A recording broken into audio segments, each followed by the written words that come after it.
আচ্ছা, এই যে ক্যাচের যে মশলাটা, এটা রয়েছে পেরি পেরির কন্টেনার। তো এটা আমি খুলতে গিয়ে একটু সমস্যায় পড়লাম। তো এটা অনেকেই হয়তো যারা ইউজ করো খোলার সময় একটু প্রবলেম হয়, তাই আমি দেখিয়ে দিচ্ছি এটা কি করে খুলবে। প্রথমেই হচ্ছে এখানে একটা মানে ঢাকনা আছে, এটা ইজি, এটা এইভাবে খুলে যাচ্ছে। তো এরপর যেটা করতে হবে সেটা হচ্ছে একটা ফোর্ক নিয়ে জাস্ট এইখানে এরকম কয়েকটা মানে হোল করা আছে, এটা ঘুরছে, বাট এখানে দেখো কোনো গর্ত নেই, মশলাটা বেরোবে কোথা থেকে। তো যেটা করতে হবে, এই যে এটা নিয়ে এখানটা একটু, ব্যাস, এটা খুলে গেল।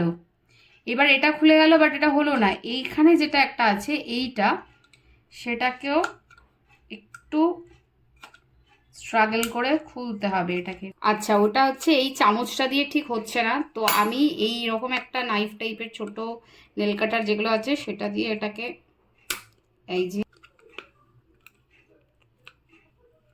দিয়ে এটাকে ফেলে দিতে হবে। এরপর যেটা করতে হবে, এটাকে লাগিয়ে দিতে হলো। ব্যাস, এবার দেখো, বেশি চাইলে এখান থেকে একটু মাঝারি স্প্রিঙ্কেল করে চাইলে এটা হয়ে গেল। এটা যদি তোমাদের ইউজফুল মনে হয় ভিডিওটা, যদি ভালো লাগে তাহলে লাইক করো, কমেন্ট করো এন্ড শেয়ার করো।